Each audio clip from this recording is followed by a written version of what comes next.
Hello tout le monde, j'espère que vous allez bien. Bienvenue dans cette nouvelle vidéo. Donc ça fait très longtemps que je vous avais pas repris en vidéo. Je vais pas vous mentir, je vais vous l'accorder. Donc on va dire qu'avec le confinement, ça a été assez compliqué de tourner des vidéos avec mes deux enfants présents du coup à la maison. Donc du coup, ce mois-ci, j'ai le plaisir de reprendre les vidéos et dans un tout autre décor parce que je suis enfin dans mon local à moi. Donc voilà, je suis enfin heureuse de pouvoir vous recevoir sur Vandargue à la maison cadeau. Tout ce qui est enfants, ados et adultes en sophrologie et en hypnothérapie. Mais bon, aujourd'hui, je ne vais pas vous parler de ça. Je vais vous parler du coup du 1 mois à un thème. Et le thème de ce mois-ci est l'hyperactivité et le trouble de l'attention. Donc, du coup, comme on dit en France, le trouble déficit de l'attention et de l'hyperactivité ou sans hyperactivité. Donc voilà, ce mois-ci, on va vraiment parler de ce trouble-là ensemble. On va le développer. Donc je vais vous lire une définition dans un premier temps sur ce trouble de l'hyperactivité de l'attention. Et après, je vais vous donner le menu du mois et quelques petits bouquins sur lesquels vous pouvez vous appuyer. Donc j'espère que le tout va vous plaire. Donc j'ai pris mon ordinateur, parce que je filme avec le téléphone, pour vous donner la définition l'on peut donner à ce trouble-là. Donc du coup, le terme TDAH est apparu en 1994.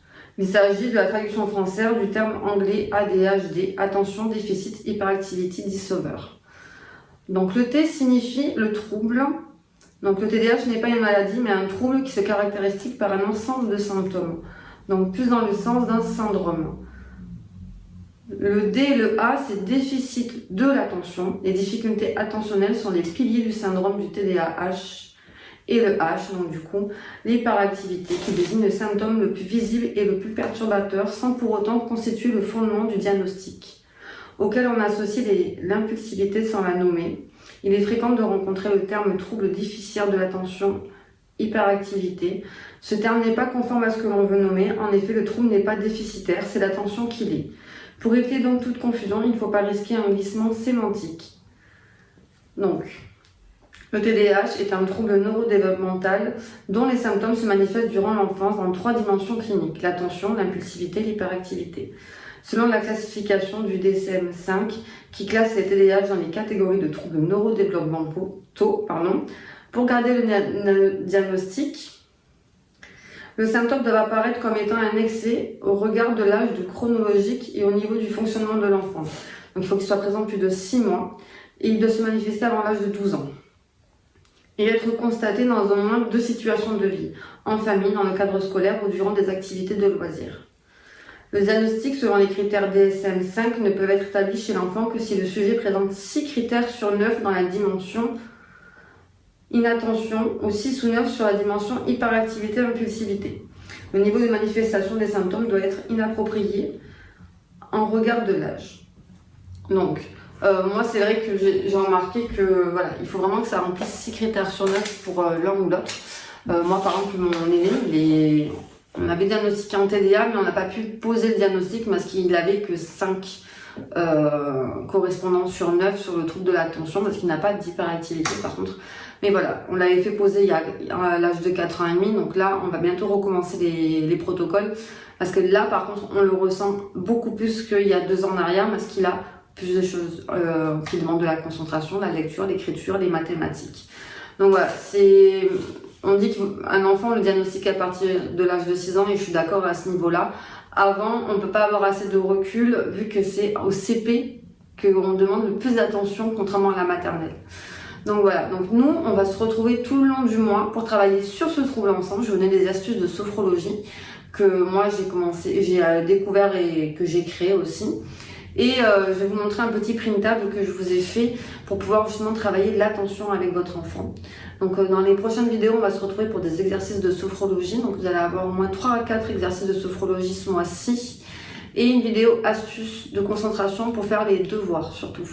Parce que pour un TDAH, faire les devoirs, on va dire que c'est pas une partie de plaisir. Après avoir eu l'école toute la journée, où il a dû avoir une grosse attention et il n'avait pas le droit de bouger comme il le souhaitait. Dans ces cas-là, les devoirs vont être un calvaire en général. Donc là, je vais vous donner des techniques justement pour pouvoir aider votre enfant à mieux gérer ce moment de la journée qui peut être aussi dur pour les parents que pour l'enfant. Donc les livres sur lesquels je m'appuie, c'est aider votre enfant à apprendre efficacement. Donc cet exercice et outil pour avoir confiance en ses capacités. Il est vraiment très bien fait, très bien monté. Et justement dedans j'avais pris des astuces de concentration pour faire les devoirs avec mon fils. Et ça a très bien fonctionné. Donc vous voyez, il y a des images, des exercices. Il est vraiment très bien constitué et il coûte que 5,90 €. Donc ça vraiment peut être un petit outil sympa à avoir à la maison. Après, en sophrologie, j'ai aidé son enfant et être calme et attentif. Donc 50 fiches contre l'hyperactivité et le TDAH. Donc elles sont vraiment très bien construites aussi. C'est vraiment un livre que je vous recommande pour faire des exercices à la maison avec votre enfant pour mieux apprendre à le canaliser et à le gérer. Et derrière, c'est ma Bible. Donc c'est tous les troubles 10, TDAH, IP, le manuel de survie pour les parents et les profs. Donc dedans, bon, bien sûr, vous allez avoir tous les troubles qui sont référencés. Donc après, vous allez sur le trouble qui vous intéresse, bien entendu. Et vous regardez du coup tout ce qui... Enfin, dedans, il y a tous les symptômes, tous les bilans qu'il faut faire, les thérapeutes sur lesquels il faut s'orienter.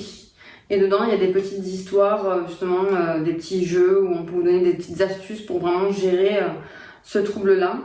Aussi tous les dossiers MDPH, donc savoir quel dossier remplir, quelle aide il peut avoir en classe, voilà. C'est vraiment une Bible qui est vraiment très pratique. Moi, je l'ai du coup sur tous les troubles et je donne des fois des aides aux parents grâce à ce livre-là. Il est vraiment très bien fait et très bien monté. Donc voilà, donc ça c'est 3 bouquins que je peux vous recommander à lire ce mois-ci. N'hésitez pas à regarder si dans vos médiathèques il y a les livres ou pas, parce que au lieu d'acheter, des fois ça peut être un coût, je peux comprendre. Donc voilà, regardez si vous n'avez pas des amis qui l'ont en troc, en prêt, à médiathèque ou d'occasion, donc voilà.